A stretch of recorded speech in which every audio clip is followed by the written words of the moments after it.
Assalamualaikum warahmatullahi wabarakatuh. Sahabat-sahabati statistika yang berbahagia, Alhamdulillah pada pertemuan ini pokok bahasan kita adalah distribusi frekuensi. Salah satu cara untuk mengatur, menyusun, ataupun meringkas data adalah dengan jalan membuat distribusi frekuensi. Distribusi memiliki makna penyaluran atau pembagian, sehingga secara mendasar bisa kita definisikan sebagai penyaluran frekuensi atau pembagian frekuensi. Sedangkan frekuensi berarti kekerapan atau keseringan. Dalam statistika, frekuensi berarti seberapa kali suatu variabel yang dilambangkan dengan angka atau bilangan berulang kali dalam deretan data angka tersebut. Dengan demikian, distribusi frekuensi dapat kita definisikan susunan data menurut kelas interval tertentu atau menurut kategori tertentu dalam sebuah daftar. Untuk menjelaskan distribusi frekuensi, perhatikan dan cermati ilustrasi berikut. Tabel distribusi frekuensi setidaknya memiliki dua buah kolom, yaitu kolom kelas dan kolom frekuensi. Kelas di sini merupakan pengelompokan terhadap kumpulan data yang kita miliki. Pada ilustrasi ini kita memiliki 6 buah kelas. Di dalam setiap kelasnya tidak boleh terdapat overlapping atau tumpang tindih. Misalnya kelas pertama meliputi data 1 sampai dengan data 5. Pada kelas selanjutnya adalah 6 sampai dengan 10. Jadi tidak boleh 5 sampai dengan 10. Setiap kelas selalu memiliki batas bawah atau lower class limit, di mana pada ilustrasi ini batas bawahnya adalah 1, 6, 11, 21, dan 26. Dan juga memiliki batas atas atau upper class limit. Pada contoh tersebut, upper class limitnya terdiri dari 5, 10, 15, 20, 25, dan 30. Selain itu, lebar kelas atau kelas width masing-masing kelas harus sama. Untuk lebih memperdalam distribusi frekuensi, berikut akan saya jelaskan bagaimana tahapan untuk membangun tabel distribusi frekuensi. Berikut tahapan untuk membangun tabel distribusi frekuensi. Kita memiliki data dummy yang merupakan sebaran nilai UTS dari mahasiswa kelas A. Langkah yang pertama adalah kita lakukan sorting data atau pengurutan data dari terbesar menuju ke terkecil, atau sebaliknya dari terkecil menuju ke terbesar. Sorting data ini dimaksudkan untuk mempermudah kita di dalam melakukan pengamatan data. Berdasarkan data tersebut, kita bisa dengan mudah menentukan berapa nilai minimalnya dan berapa nilai maksimalnya. Di mana nilai minimal yaitu 42 dan nilai maksimalnya 76. Selanjutnya kita akan menentukan ring. Ring kita peroleh dengan jalan mengurangkan nilai maksimal dikurangi dengan nilai minimal. Sehingga kita peroleh nilai ring sebesar 34. Selanjutnya kita akan menentukan banyaknya kelas.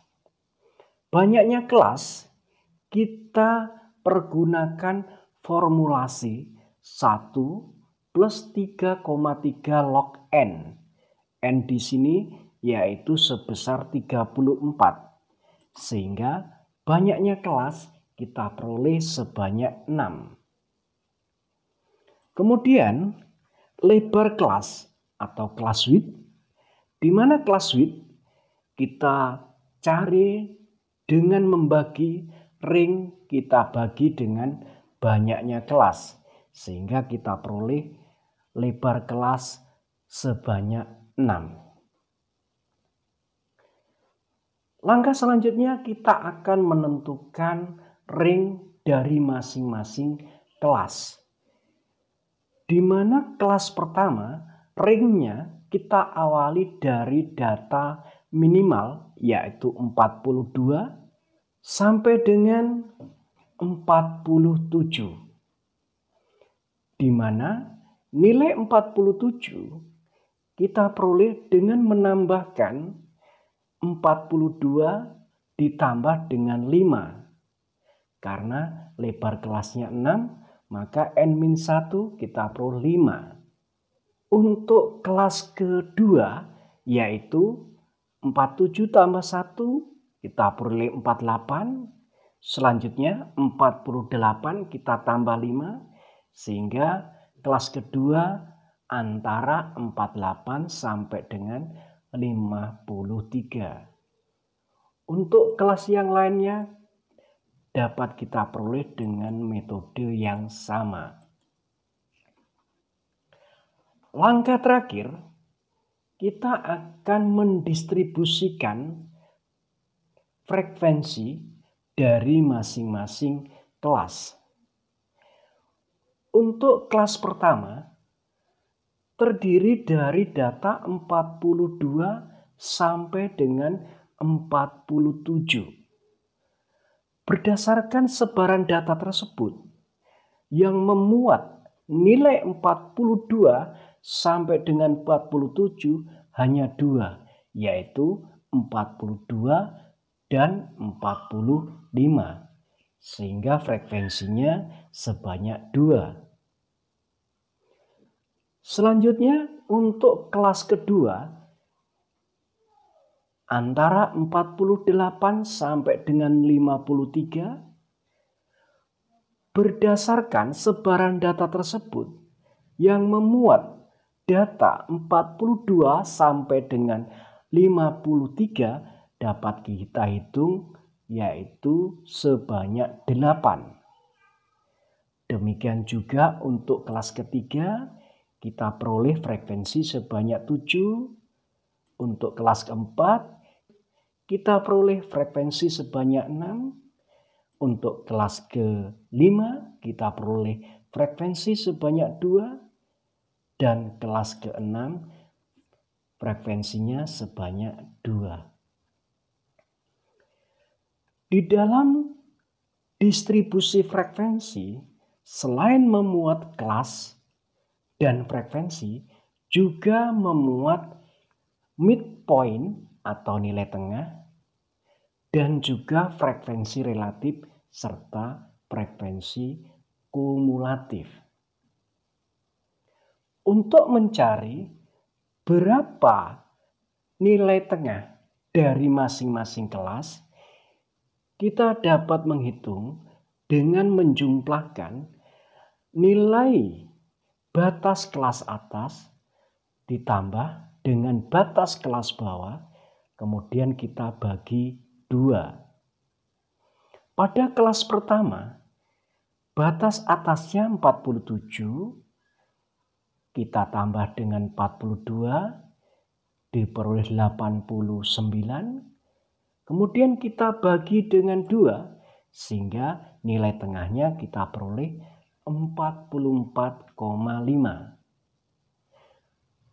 Untuk nilai tengah kelas 2, batas atasnya 53, kita tambah dengan batas kelas bawahnya 48, kemudian kita bagi 2 sehingga kita peroleh nilai tengahnya 50,5.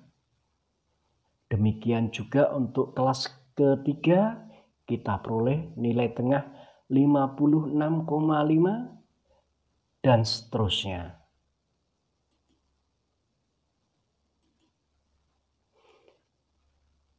Selanjutnya untuk frekuensi relatif.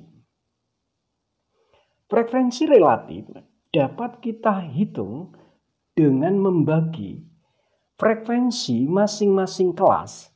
Kita bagi dengan jumlah data secara keseluruhan. Dalam hal ini adalah 27. Sehingga frekuensi relatif untuk kelas pertama kita peroleh sebesar 0,0741, yaitu berasalkan dari 2 dibagi dengan 27. Frekuensi relatif kelas 2 kita peroleh 0,29,63. Demikian untuk kelas ketiga, kelas keempat, kelas kelima, dan kelas keenam.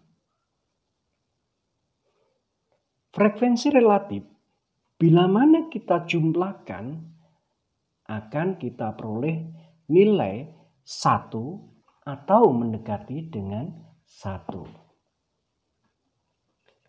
Selanjutnya, untuk frekuensi kumulatif.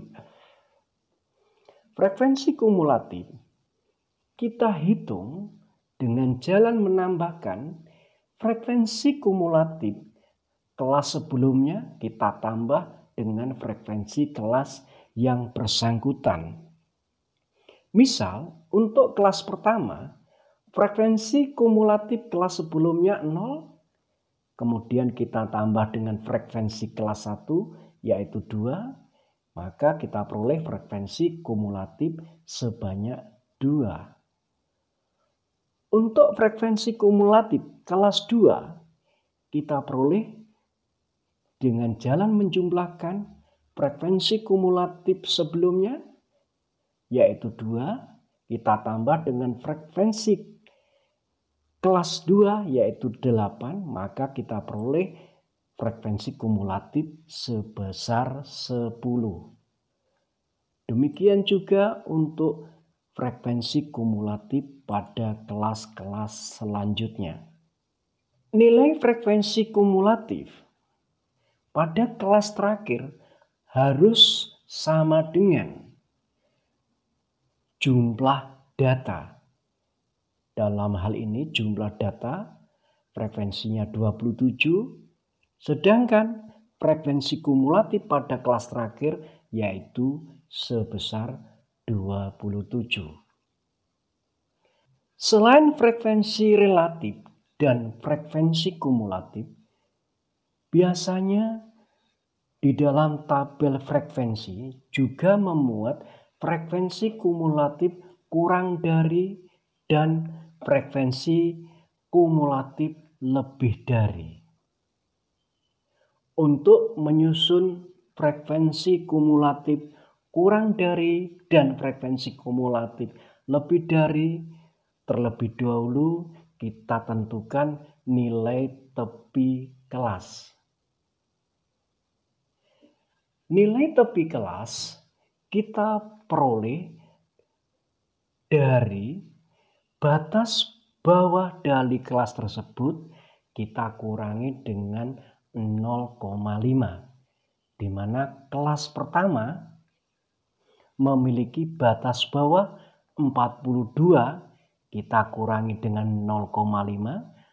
Dengan demikian, untuk kelas pertama memiliki nilai tepi kelas sebesar 41,5. Untuk kelas kedua memiliki batas bawah 48.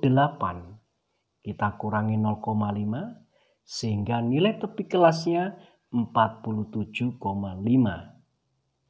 Demikian pula untuk kelas-kelas yang lainnya.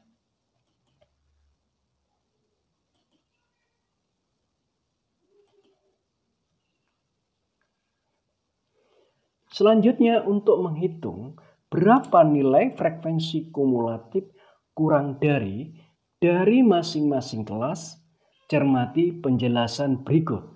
Yang pertama, frekuensi kumulatif kurang dari 41,5 tidak ada, maka dari itu frekuensi kumulatif kurang dari 41,5 adalah 0.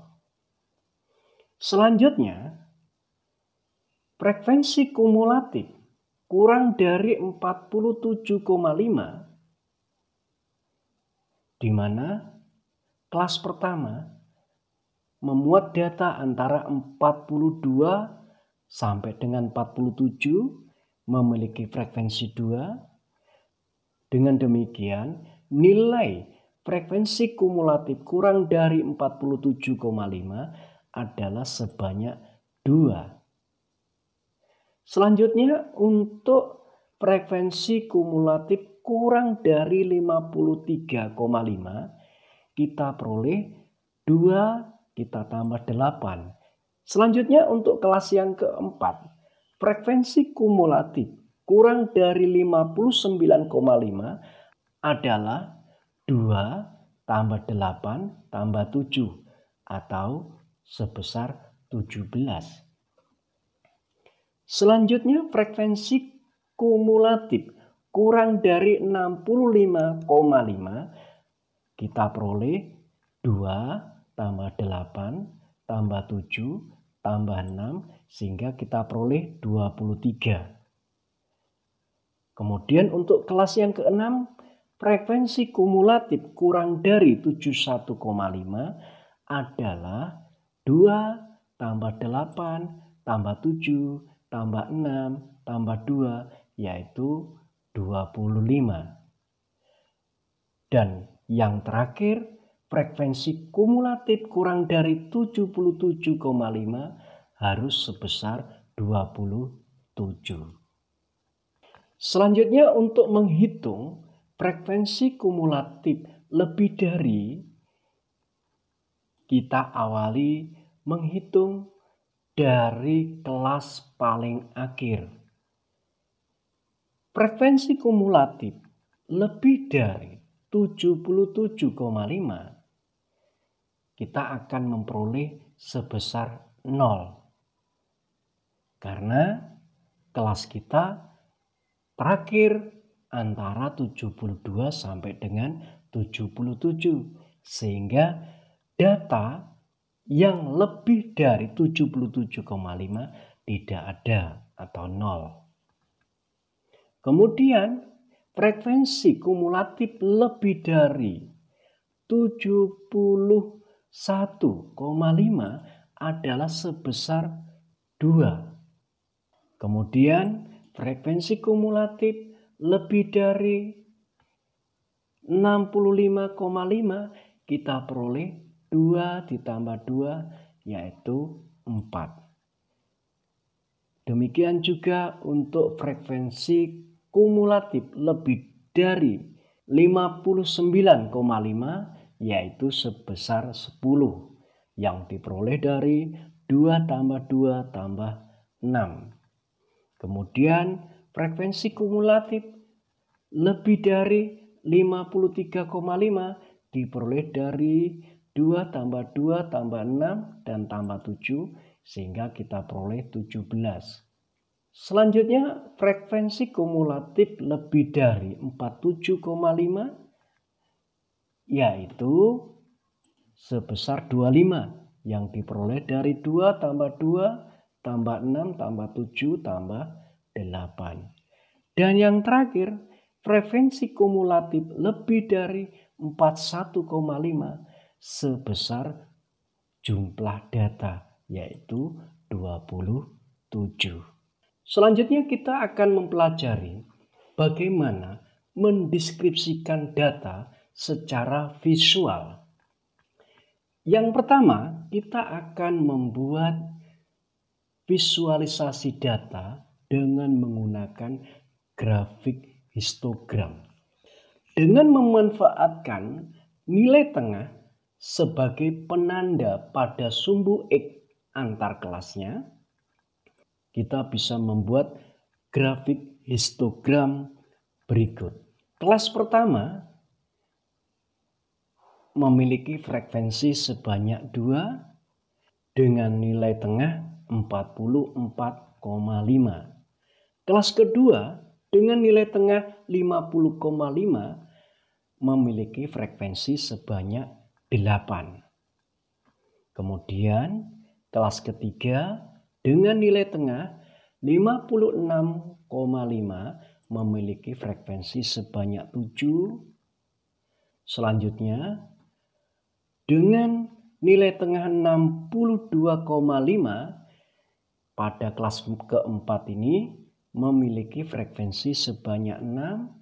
Selanjutnya untuk kelas kelima memiliki frekuensi sebanyak 2. Dan kelas yang terakhir frekuensinya sebanyak 2. Selanjutnya visualisasi data menggunakan grafik poligon. Masih sama dengan menggunakan nilai tengah sebagai penanda pada setiap sumbu X antar kelasnya, kita bisa menggambar grafik poligonnya. Selanjutnya, visualisasi data berikutnya adalah grafik OGIF. Grafik OGIF kita memanfaatkan nilai frekuensi kumulatif kurang dari dan nilai frekuensi kumulatif lebih dari sebagai penanda pada sumbu X antar kelasnya.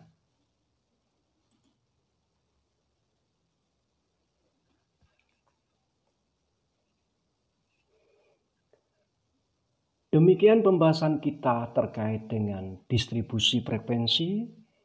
Saya akhiri sekian, semoga bermanfaat. Wabillahi taufiq wal hidayah, waridho wa inayah. Wassalamualaikum warahmatullahi wabarakatuh.